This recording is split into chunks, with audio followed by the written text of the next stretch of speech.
দুশ্চিন্তা এবং ডিপ্রেশন আমাদের জীবনেরই অবিচ্ছেদ্য অঙ্গ।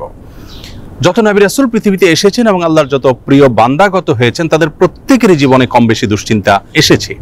তারা তাদের সেই কঠিন সময়গুলোতে আল্লাহ রাব্বুল আলামিনের কাছে সাহায্য প্রার্থনা এবং আশ্রয় প্রার্থনা করার মাধ্যমে নিজেদেরকে এতটাই নিরাপদে রেখেছেন, এতটাই ভালো রেখেছেন, এতটাই স্বাভাবিক রেখেছেন যে কোনো বিপদ, কোনো মুসিবত, কোনো পেরেশানি, কোনো ডিপ্রেশন তাদেরকে ভেঙে ফেলতে পারেনি।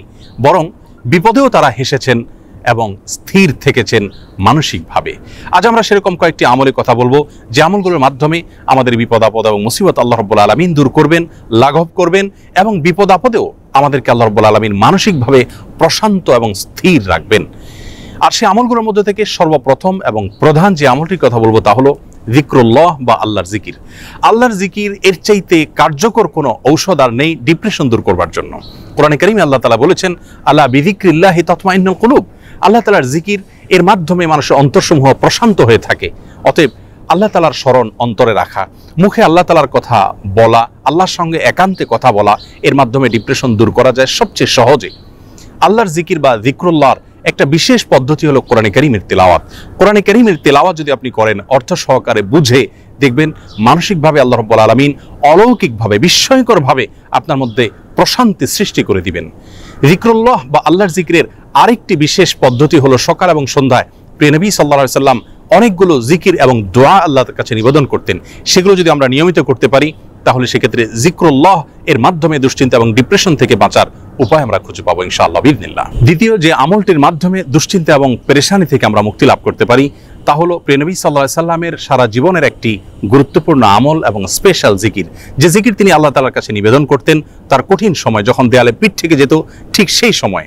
আর সেই জিকিরটি হলো লা ইলাহা ইল্লাল্লাহুল আযীমুল হালিম, লা ইলাহা ইল্লাল্লাহু রাব্বুল আরশিল আযীম, লা ইলাহা ইল্লাল্লাহু রাব্বুস সামাওয়াতি ওয়া রাব্বুল আরদ ওয়া রাব্বুল আরশিল কারীম।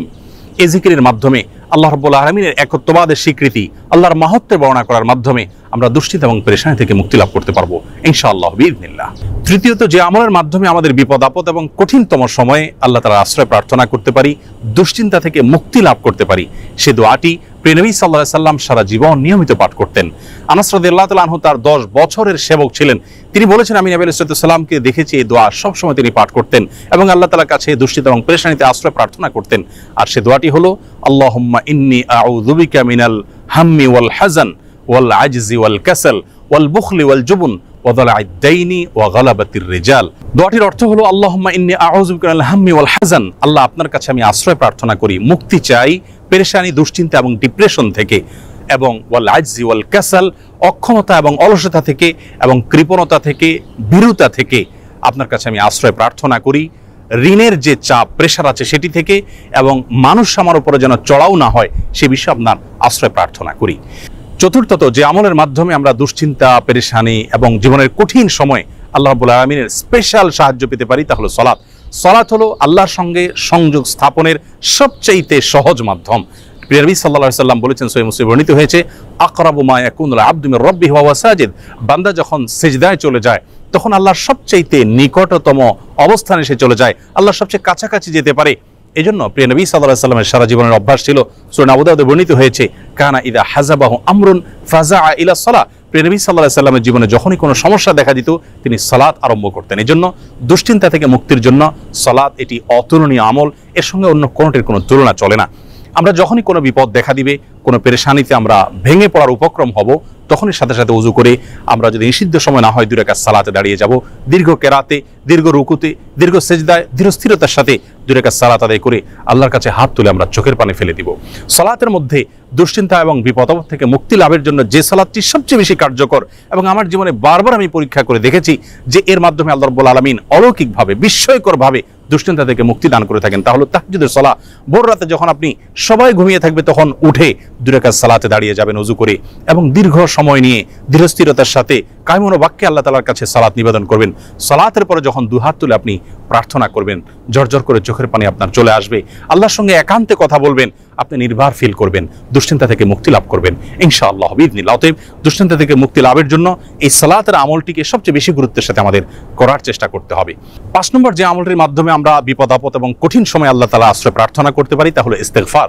ইস্তেগফার এমন একটি বিষয় যে কোনো বর্ণনায় বর্ণিত হয়েছে, নবী আলাইহিস সালাম বলেছেন, মান লাজিমাল ইস্তেগফার, যে ব্যক্তি ইস্তেগফারকে নিজের জন্য অবধারিত করে নেয়, অপরিহার্য করে নেয়, নিয়মিত ইস্তেগফার করতেই থাকে, আল্লাহ রাব্বুল আলামিন তার সমস্ত পেরেশানি থেকে মুক্তির পথ তার জন্য সহজ করে দেন এবং বের করে দেন।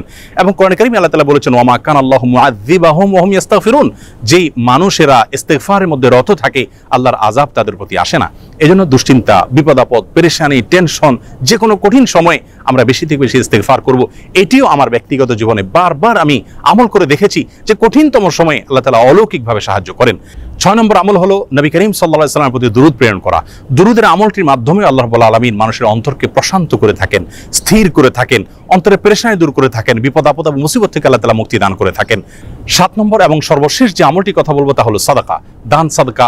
সাধ্য অনুযায়ী আমরা যতটুকু করব এর মাধ্যমে আল্লাহ তাআলা আমাদেরকে বিপদ আপদ এবং কঠিন সময়ে সাহায্য করবেন, মুক্তি নসিব করবেন।